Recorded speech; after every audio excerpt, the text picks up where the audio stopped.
Welcome back on this Tuesday morning. When the stock market was booming, of course, it wasn't hard to find mutual funds that outperformed the S&P 500 index. But now that it's bombing, they're almost as scarce as hen's teeth.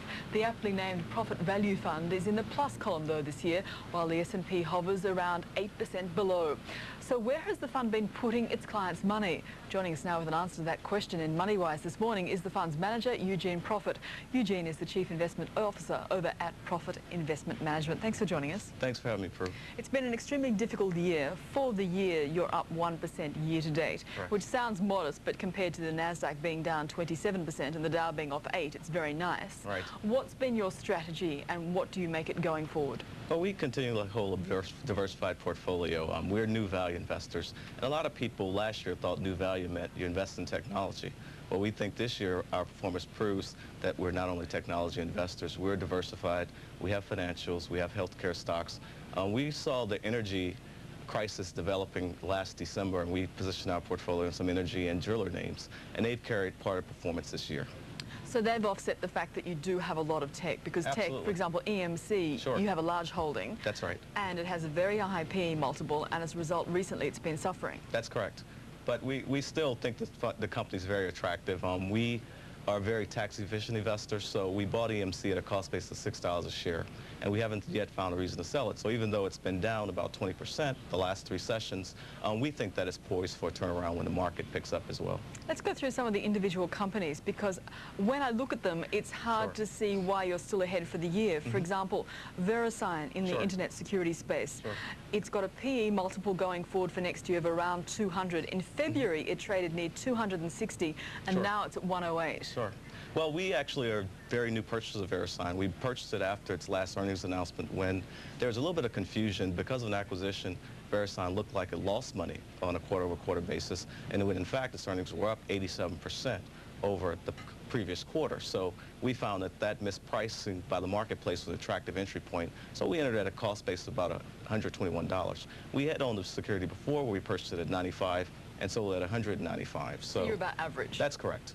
In terms of that space, internet security, obviously, unless we're all totally wrong, it Sure. has to be an expanding market. Right. Does Verisign have a prominent position from your point of view in that sector going forward? I think they're one of the most important internet security firms out there, and I think that right now the stock's down as an example of the market throwing out the baby with the bathwater.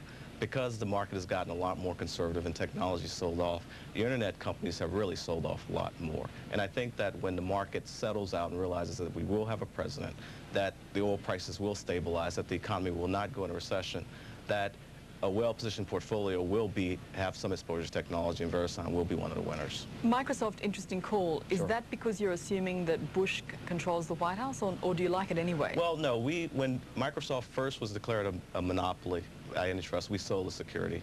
When they won an appeal to basically it would go back to the appellate court, not directly to the Supreme Court, That's when and we bought back in. We saw that Microsoft was still hitting its earnings, that Windows 2000 was about to be launched, and we thought that the valuation was very attractive. So from a risk-reward standpoint, it was a good position to enter into, and that's why we hold it. United Airlines, Sure. very modest PE.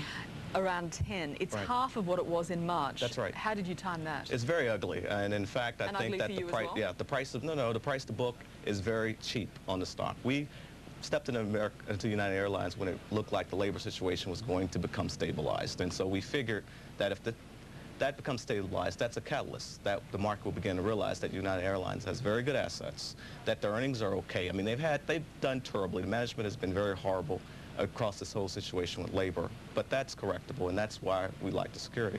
Thank you so much for your Sure. time. Thank you, Prue. So in terms of going forward, just quickly, you think that the averages finish the year flat, they'd have a lot to make up, or do they finish negative? I think from here they finished flat to down. I think we've had a pretty good sell-off. We didn't get the bounce that we expected because of the presidential election, because it's basically not over.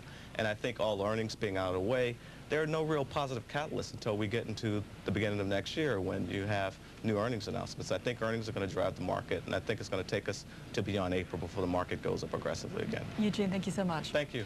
Eugene Profit, much more when we come back. We're talking about what is the Fed going to do when it meets